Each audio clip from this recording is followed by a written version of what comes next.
All righty. Hi guys, welcome back. We're here with another Ask a Dietitian live question, and here with me I have our soon-to-be dietitian Valerie and our little Miss Cat. We're going to join the show. Thank you guys so much for sending us your questions. Once again, remember, anything that you guys drop on the chat during the session we'll give priority to, but we're also answering all the questions that you have sent us throughout the month, so feel free to also do that if for whatever reason you can't make. We record these sessions and we put them on both our YouTube and our Instagram page. So if for whatever reason you want to come back and be like, what did she say about this? Like I said, we have those ready for you guys. But go ahead and Val and tell us. I know some of you guys have been talking about some gut health, inflammation and all that stuff. So we definitely want to make sure we answer those questions. All right. So yes, we've gotten quite a few questions about fiber. And one of the questions is, how does fiber, soluble and insoluble, uniquely support gut health and blood sugar control? So yes, there are two types of fiber. We'll just start with a short description of actually what is dietary fiber. So it is a type of carbohydrate, but we actually don't digest it. We can't absorb it or break it down in our bodies. So it's kind of passes right through us. And again, there are two types of fiber. So there's soluble fiber, and this is a fiber, it dissolves in water, and it actually absorbs things. So it's found like in the fleshy parts of plants, like the inside of an apple, and in your stomach, it forms like a gel. So this slows down digestion, helps us feel full for longer. And also this slow digestion helps us release blood sugar more slowly into our system, so it can kind of avoid those blood sugar spikes that we can get. And good sources of this are peas, apples, bananas, citrus fruits, carrots, psyllium husk. You may have heard a lot about in recent times. That's like the big thing right now. So that's a great source of soluble fiber. And then there's insoluble fiber, which doesn't dissolve in water, and it's often located in the outside of plants. So like the peels and the skins of fruits and vegetables, you'll find it, or the bran layers of wheat. And it does bulk up our stool, and it helps with constipation. I think this is what everyone thinks when they hear about fiber.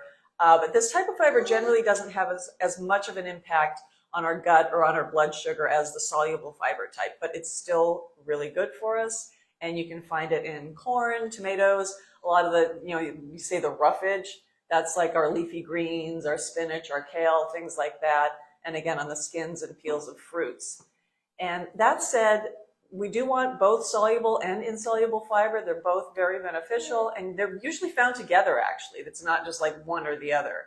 So they're generally found in combination. It's just kind of different levels of them in different types of plants and grains. And for those watching their blood sugar, especially individuals with prediabetes and diabetes, soluble fiber particularly, as we said, can be beneficial as it slows down digestion and also supports the production of GLP-1 hormone.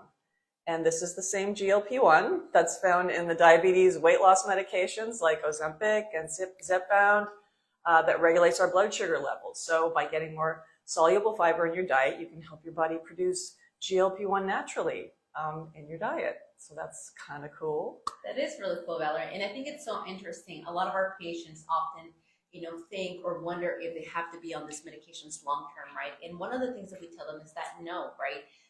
There are things that you can do naturally to boost, in this case, the GLP-1 production, right? There are things, so one of the effects of the medications, as you guys may know, is that it slows down that emptying rate, right? And kind of because of that causes that satiety to last for longer. Well, and without medication in dietetics, that's one of the things that we recommend is the consumption of enough fiber. Because with enough fiber, you will slow down that gastric emptying, that slowing down of the contents of the stomachs going into the intestines, right? So it delays hunger because of that. So optimal amounts for women for fiber are anywhere between 25 to 30 grams. And for men, it's going to be that 35 to 40. For babies like this one, learning how to eat. How much fiber do you need? It's going to be a little different. We're just now starting to introduce solids. Fun fact, so when you introduce solids to your little one, right, this is why you might see a little bit of constipation with them, because it's late, delaying that, that gastric emptying, and their bodies is just learning how to kind of work through that fiber piece, right? So if your little one, don't be surprised that if you went from breastfeeding to now introducing solids, if your little one is backed up for a couple of days, that's completely normal, right? We definitely want to make sure that their bellies are not hard, because that can be a sign that things are not, moving along. But these little guys want to move around all the time, right? Especially if they're crawling. So movement is not of the issue. Hydration is actually pretty good and easy for them through breast milk or formula, right? So we know that at certain points when your pediatrician tells you it's okay to start introducing water, they might not really want to drink, right? They might just want to nibble on, on the bottle or on the sippy cup or whatever you guys are using, right? So these little guys get most of their hydration through breast milk or the formula that they're taking. So don't worry about needing to introduce a lot of water for that fiber to go through with the little ones. But that was really interesting, Valerie. So fill us in. What else has been being asked throughout this last month? Well, we've had some questions about chronic inflammation and metabolism, and what anti-inflammatory foods can support healing.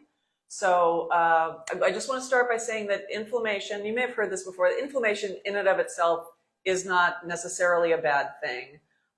It's a part of our body's way of protecting us from germs and viruses and repairing injuries. So, and this is known as acute inflammation. So this is short-term inflammation. And again, it's part of what helps us heal. So, it can last anywhere from a few days to a few weeks, generally doesn't go much beyond that, but depending on the condition, but you can think of acute inflammation as short-term inflammation. On the other hand, there is what we call chronic inflammation, and this is long-term inflammation. So this can be ongoing. This can last for weeks and months and years, and it can damage our cells, and this is what can cause, other issues in our body. So, autoimmune diseases are inflammatory responses. So, things like inflammatory bowel disease, rheumatoid arthritis, asthma, psoriasis, lupus. These are all autoimmune disease that cause an inflammatory response in our bodies. And additionally, cardiovascular disease and metabolic diseases like type 2 diabetes also are linked to chronic inflammation. And aside from that, just lifestyle factors can actually produce chronic inflammation as well. So poor diet, lack of exercise, chronic stress, smoking is not a great thing. That definitely, kind of bumps up our inflammation. So again, chronic inflammation, long-term inflammation, and and even like toxins and air pollution in our environment can trigger long-term inflammation. So how does it directly affect our metabolism? Well, experiencing inflammation over long periods of time can impair the production of leptin, which is a hormone that regulates our metabolism and kind of lowers our appetite when we've eaten enough. So it's an appetite regulator as well. So when leptin levels are low, it can lead to a slower metabolism and persistent hunger and cravings, and this can then contribute to weight gain. It can also impair insulin sensitivity if we're chronically inflamed. So this will make it harder for the body to absorb sugar from our blood, and then that can increase the risk of type 2 diabetes and other metabolic disorders. And the anti-inflammatory foods that we want to try and incorporate to kind of tamp down some of that inflammation would be, you've probably heard this before, omega-3 fatty acids. So your fatty fish, your salmon, tuna, mackerel, things like that have anti-inflammatory properties. Foods that are rich in antioxidants can have effects on inflammation as well. So blueberries, you've heard of the berries, strawberries, leafy greens, sweet potatoes, and also spices like turmeric and ginger that can help neutralize free radicals and reduce oxidative stress, which oxidative stress is an inflammatory process or causes inflammation. So, and then again, we're back to the fiber that we just learned about. So high fiber foods, fruits, vegetables, legumes can regulate blood sugar and reduce inflammation. Probiotics, so literally our gut bacteria is there. It's trying to help us. It's trying to reduce inflammation. And it also, we make yogurt and sauerkraut, and those foods contain probiotics, so those can actually support the bacteria that's in our gut. Our nuts, seeds, olive oil, dark chocolate contain anti-inflammatory compounds. There are also drinks like green tea, coffee, and green smoothies can have these anti-inflammatory properties as well. So basically, on the whole, we want to focus on these whole foods, and we want to, those will help us reduce inflammation, and we want to limit foods that are maybe highly processed. So, our pastries and some of the cured meats, and like hot dogs and some deli meats, very salty foods. You don't necessarily have to eliminate these, but we just want to err on the side of whole foods and healthier foods, and have a treat now and then, but just it's kind of that 80-20 thing where it's like most of the time you do want to focus on the healthier foods. I agree. Right? We should definitely limit those unhealthy foods, right? Yes. Of course. Yes, and then a Mediterranean or plant-based diets have been shown to be anti-inflammatory. Again, you don't have to follow a Mediterranean diet or have to follow a plant-based diet. You can just incorporate the great thing about these diets. Yes. You want to know the great thing about these diets? What is it? The great thing about these diets is they have all those whole foods, those fruits, those grains, all that good stuff. So that's why you want to. So you can incorporate those into. You can still eat meat or still eat the things that you love, but just incorporate these other things as well. I love that, Valerie. I feel like there's a lot of science behind. And remember, guys, when we're talking about combating inflammation with food, we're talking about that cellular level inflammation, right? Which is going to lead to whole body inflammation reduction, right? So I think when we think of that, right, when we think of we're feeding the cell, we're feeding our body to its smallest form, right? This is where you can create lifelong habits, right? This is way by, instilling in our children, doing it ourselves, because we know that the kiddos are going to do as we do, not as we say, right? Also, I hear, veteran parents tell me, right? So I know that if I model to my child that if I eat fruits and vegetables, whole grains, all these delicious foods in front of them, the likelihood of them getting them and accepting them, right, is going to be a lot greater. Yes, you love your broccoli. Oh, you definitely love your fruit. Oh, yeah, and your avocados. Lots of antioxidant properties there. That's awesome. Awesome. Right. But fill us in, Valerie. What else? So then some lifestyle factors actually that help, like you were talking about. So this is kind of a diet component, but we also want to aim for 150 minutes of moderate exercise, moderate activity, intensity exercise, per week. You don't have to dive wholeheartedly into this. You don't have to, it doesn't have to be a huge thing, but just kind of something to work towards. And, working our muscles, that definitely helps with this. Again, avoid smoking, which is, just not a great thing for anything. I think we all know that by now, but also trying to reduce stress and supporting healthy sleep are very important as well. Absolutely. And we know through the sleep studies, guys, right, that this is one of the reasons that people who struggle to lose weight is a lot of the times because they're not getting adequate sleep. It's during your sleep where your hormones, especially your satiety and your hormones and your hunger hormones, if you want to think of it this way, they kind of get calibrated again so that you can work optimally during your wake times, right? I know a lot of the times for new parents, right, sleep can be a little bit of a challenge with that little one if they're teething, right? But remember, do the best that you can with getting rest, right? And if your sleep may be a little bit off because the little one's teething and waking you up at night, right? There are other things that you can do to make sure that you live an optimal, healthy lifestyle, right? Optimizing your nutrition, optimizing your movement, right? A lot of the times when parents have little kids, little babies, right? Spending time with them is a priority to them. Awesome. Work out with them. Work out next to them. Use them as your dumbbells. She makes the best 20-pound dumbbell ever. Yes, you do. Nice. Right? Playing with them and being active with them is an awesome way for you guys to not just be active yourselves, but instill those habits into your children. Awesome. Right. Fill us in, Valerie, what other questions were we being asked this month? All right. So we have someone asking, how can someone with prediabetes reverse their blood sugar trends through diet and lifestyle? So again, this is a great question. Several diet and lifestyle behaviors that you can adopt to reverse this trend. And again, I don't want to sound like a broken record, but I'm going to sound like a broken record because these healthy lifestyle choices benefit a whole host of things. It's not just like, diet and exercise will help your heart and not these other things. It's all connected. So, as I mentioned earlier, that good gut bacteria, producing fatty acids that trigger the release of various hormones that help our body absorb glucose better and make us feel fuller, which can help with weight gain. This can also influence how our liver and muscles process fat. So, it can encourage fat burning and reduce fat storage, particularly around our organs. And that's the fat we want to mostly be concerned about. Of course, we all want our genes to fit better and whatever, but it's the fat that isn't necessarily obvious around our organs that's going to be, that we want to try and reduce the most. And this can significantly improve the sensitivity to insulin in our bodies. And then our muscles will be able to, being more sensitive to insulin, will be able to pull more sugar out of our blood and in turn lower our blood sugar levels.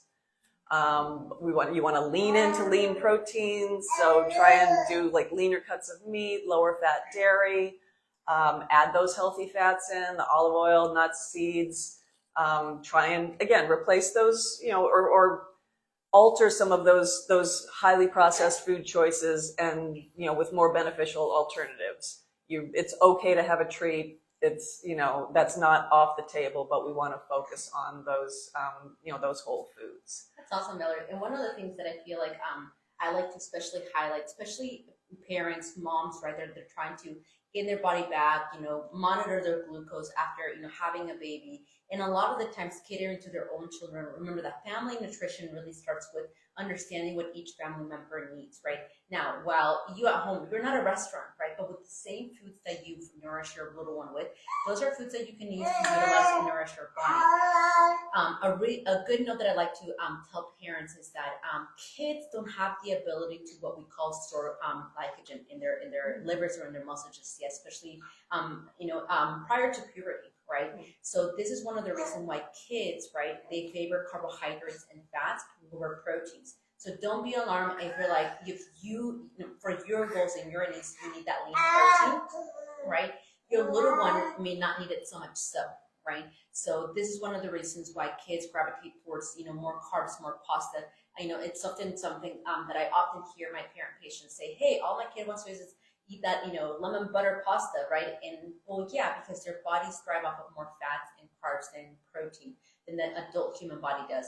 So remember that pediatric nutrition is a whole different set of things. Like if you have questions about your little ones, this is one of the reasons why I wanted to bring Kat on board, is to show you guys as I explore her nutrition, right, and her needs, and help you guys as parents and give you guys the tools and skills to not just nourish your little one's health, in your health, but also your body composition goals. Awesome. Thank you for that. Go ahead, Valerie. Keep Yeah. going. Sorry. No. This is we've probably heard this advice, frequently, and the reason is that because it's been proven to work with the majority of people, and we do know this, and we have studies to show this. However, I'm under no delusion that this is an easy shift. The advice is, fairly simple, but shifting eating behaviors and diet habits is frequently the biggest challenge here. So, I encourage people to start small and maybe incorporate, one change into your diet until that becomes a habit. Don't try and, shift the whole thing at once, and just, keep moving forward slowly. And before you know it, then you've really made a substantial change. And it doesn't feel like this whole huge, shift had to happen all at once. Again, just kind of going back to weight management, even losing just a small amount of weight, that like 5 to 7% body weight, can significantly improve insulin sensitivity and blood sugar levels. You can consider things like intermittent fasting, but just a note, intermittent fasting has been shown to be beneficial for pre-diabetic and diabetic men. However, for women, the evidence is not as strong, and just, it's actually been shown to have some negative effects on hormone balance for women of childbearing age. So just approach it with caution, and just, maybe get some support from a healthcare professional if you're thinking of going that way. Again, physical activity, getting those muscles moving. my favorite part of this, I just find it so awesome that when you exercise, your muscles do not need insulin to absorb blood sugar. They just do it from the exercise alone. So I just think that's a really cool thing. Again, with the lifestyle factors, like prioritizing sleep, reducing stress. Chronic stress can worsen blood sugar control, as Carla was saying. And just even giving yourself a break, like every couple hours or whatever. It doesn't have to be this, 5-hour meditation session or something.